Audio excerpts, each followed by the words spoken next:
ఎవరో వచ్చేసి ఏదో నాకు జరిగింది అన్యాయం జరిగిందని చెప్పేస్తే ఇమ్మీడియట్గా దాని మీద మాట్లాడేది కాదమ్మా కృష్ణమ్మ. నువ్వు ఎంతో ఆనందపడుతున్నావు, నేను కూడా సంతోషపడుతున్నాను. ఎందుకంటే నువ్వు ఆనందమే, నీ కళ్ళల్లో ఆనందం చూడాలని నా కోరిక. నా పేరు ఒకటి చెప్పాలి అంతే వాళ్ళు. నా పేరు రింగ్ టోన్ పెట్టుకోమ్మా, నువ్వు ఊరికే రింగ్ టోన్ పెట్టుకుంటే నీకు దినాము నా పేరు ఉచ్చరిస్తుంటుంది, అది నువ్వు వింటుంటావు, సరిపోతుంది నీకు. ఏమన్నా అర్థం ఉందేమమ్మా మాట్లాడే కూడా నువ్వు? ఈరోజు వీడియో చూశాను, గుంటకర్ ఆయన వచ్చి ఏదో సాధికర్ ఆయన వచ్చి వచ్చేసి సాయి ప్రసాద్ రెడ్డి కబ్జా చేశానని చెప్పేసే విషయాన్ని వివరిస్తూ ఉన్నాడు. ఎవరికి? కృష్ణమ్మకి, జిల్లా అధ్యక్షురాలకి.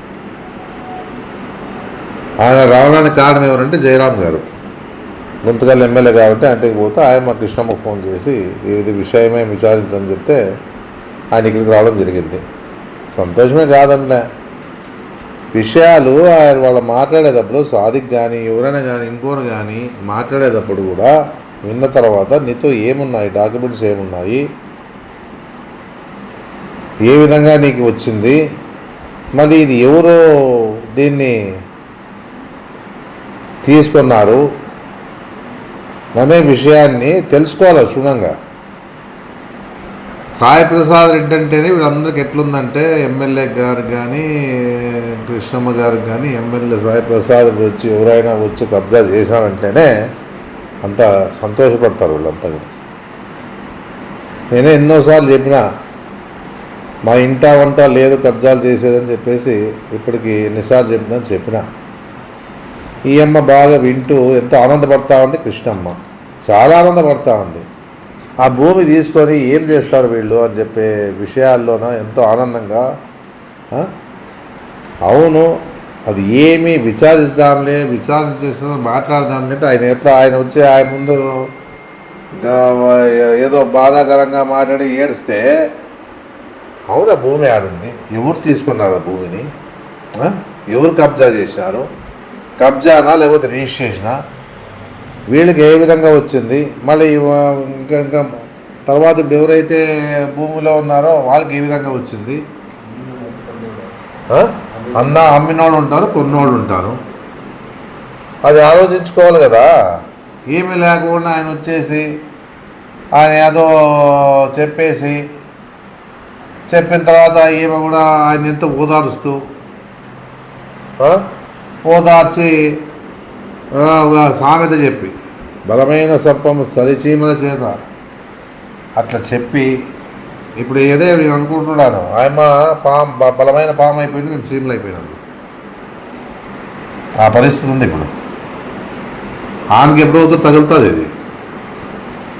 మాతే కూడా చాలామంది వస్తారు, నీతో ఏమున్నాయప్ప డాక్యుమెంట్లు తీసుకున్నా అని చెప్పేసి అడ్వకేట్ని పిలిపిస్తారు, ఇది ఉందా కాదా అవునా లేదా అని చెప్పేసి. ఎవరో వచ్చేసి ఏదో నాకు జరిగింది అన్యాయం జరిగిందని చెప్పేస్తే ఇమ్మీడియట్గా దాని మీద మాట్లాడేది కాదమ్మా కృష్ణమ్మ.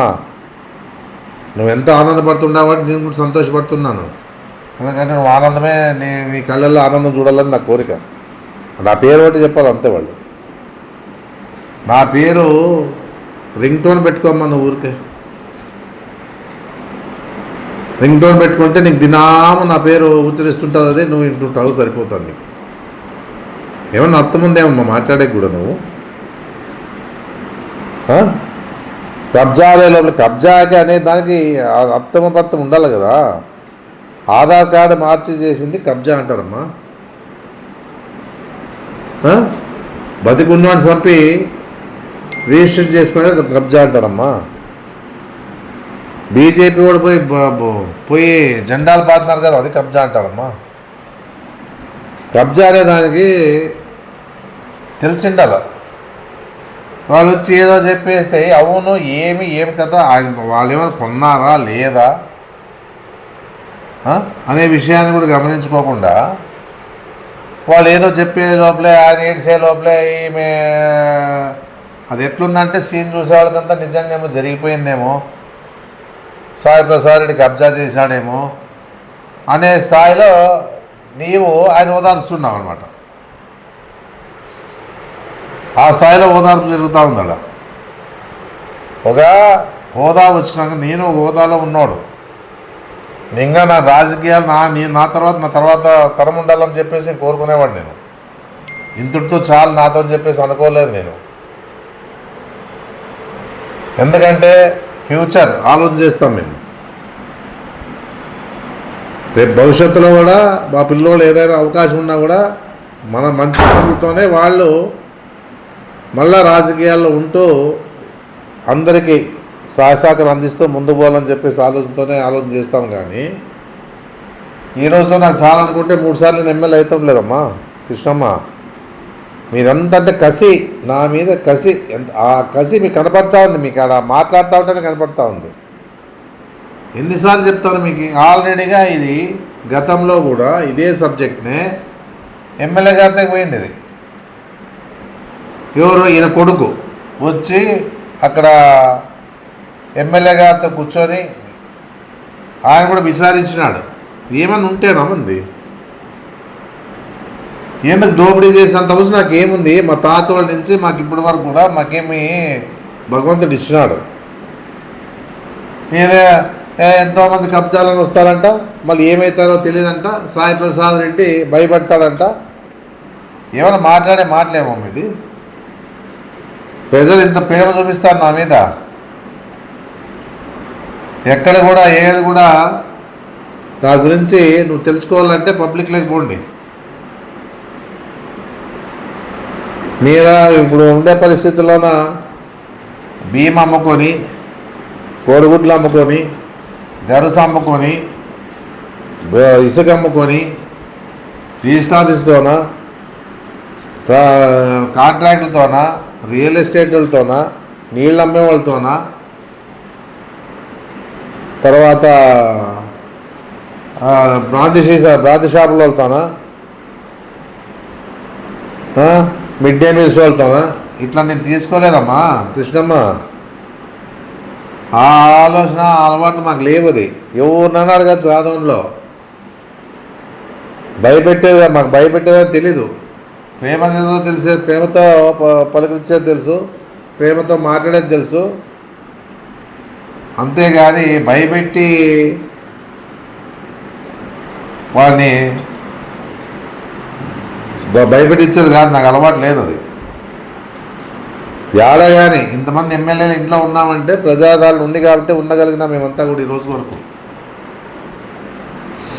ఇది ఓర్చుకోలేకనే మీ ఇలాంటి వాళ్ళంతా కూడా ఏదో రకంగా మీ దగ్గరికి వచ్చినప్పుడు,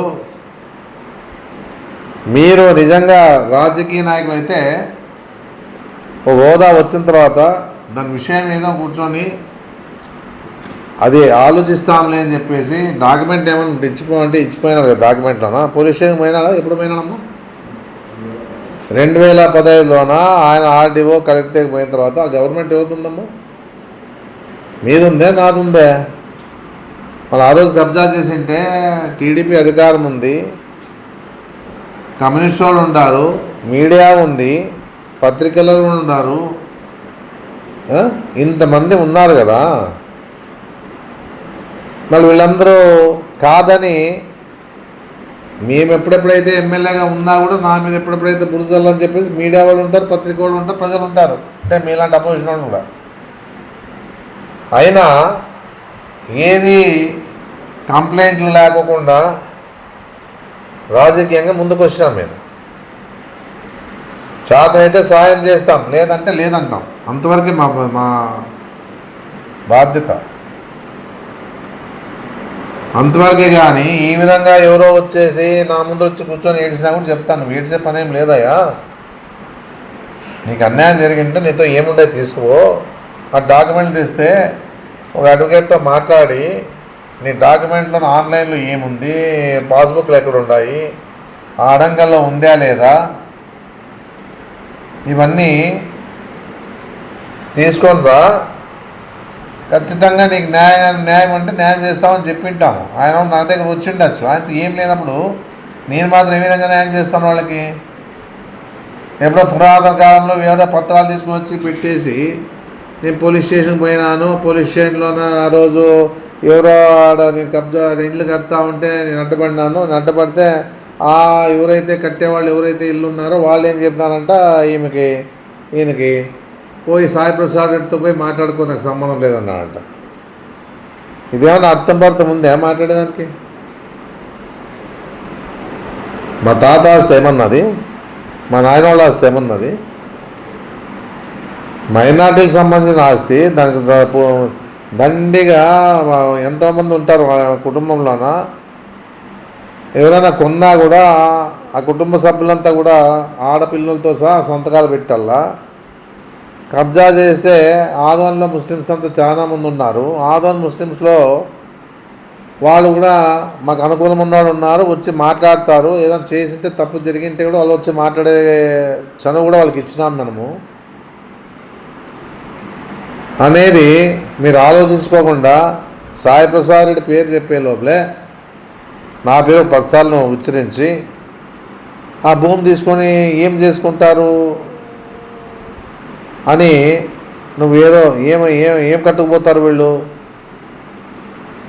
అని మాట్లాడే పరిస్థితి నువ్వు చేస్తున్నావంటే ఎంత నీకు నా మీద ఎంత ఇదిగా మనసులో పెట్టుకున్నావు అర్థమవుతా ఉంది కృష్ణమ్మ. నువ్వు ఎదిగే కొద్దీ ఒదగాలంటారు, ఆ విధంగా కనపడ్డంలే నీలో. కసి పెరుగుతూ ఉందమ్మా నీకు. ఎంతోమంది వస్తారంట, కబ్జా అంటానంట, సాయి ప్రసాద్ భయపెడతా ఉన్నాడు తెలియదంట. ఆ తప్పుడు పనులు చేసింటే కదా మనము ఏదన్నా కూడా ఎవరైనా కానీ ఒక హోదా వచ్చిన తర్వాత తనకు తగ్గట్టుగా వ్యవహరిస్తే ప్రజల్లో గౌరవం పెరుగుతుంది. ఏదున్నా ఇంకా ఇప్పుడే కాదమ్మా, ఏమన్నంటే కబ్జా చేసేది, నిరూపించుకోండి అని చెప్పేది అని మాట్లాడతాడంటావే నువ్వు. మా తాతోళ్ళు మా నాయనోళ్ళు నేర్పిండేది ఒకటే అమ్మకి, ఉంటే ఈ చాతైతే సాయం చేయి, లేకపోతే ఇంకో మనిషిని ఇబ్బంది పెట్టద్దు, ఓరు రాశించద్దని చెప్పినారు మాకి. దాని అడుగుజాడని నడుచుకుంటూ పోతా ఉన్నాం మేము. ఇది బాగా గుర్తుపెట్టుకోవాలి అందరూ కూడా. ఏదున్నా కూడా నేను చెప్పేది విషయాన్ని మీరు కూడా గుర్తుపెట్టుకున్నామా. ఎంత బాధ అనిపిస్తా అంటే విషయంలోన ఎంత అంటే మీ కుట్ర ఏ విధంగా జరుగుతూ ఉందని చెప్పేసి నాకు అర్థమవుతా ఉంది. ఏదో రకంగా ప్రజల్లోకి ఈయన మీద ఈ విధంగా చెప్తే ప్రజల్లో మార్పు వస్తుందేమని చెప్పేసి మీరు అనుకోవచ్చేమో. రాజకీయం నాకు ఇంపార్టెంట్ కాదు, రాజకీయం కన్నా గౌరవ ప్రతిష్టలు మాకు ముఖ్యమమ్మా. రాజకీయం ఉండొచ్చు, ఇదే పర్మనెంట్ కాదు, పోవచ్చు. మా కుటుంబ గౌరవం మాకు కావాల్సి ఉంటుంది, మేము అది కోరుకుంటాం. కానీ మా పార్టీ గౌరవం కోసం కోరుకుంటాం మేము. మా పార్టీ గౌరవం పెరగల్లా, మా కుటుంబం గౌరవం పెరగాలని చెప్పేసి ఆలోచన చేస్తాం. కానీ ఎవరు వస్తే వాళ్ళు వస్తే వీళ్ళు వస్తే చూస్తాం, వింటాం. ఏదైనా ఉంటే తేపండప్ప న్యాయం చేస్తామని చెప్తాం, ఇంతవరకే. కానీ ఈరోజు ఎవరు వస్తే ఎంత బాగా ఓదార్చుతా ఉన్నామంటే ఓదార్చు, తప్పులేదు నువ్వు. ఎందుకంటే నీ దగ్గరికి వచ్చినారు కాబట్టి ఆయన ఏదో నిజంగా జరిగిపోయిందేమో, సాయి ప్రసాద్ రెడ్డి కబ్జా చేశాడేమో, దాన్ని ఇంకా ఎంత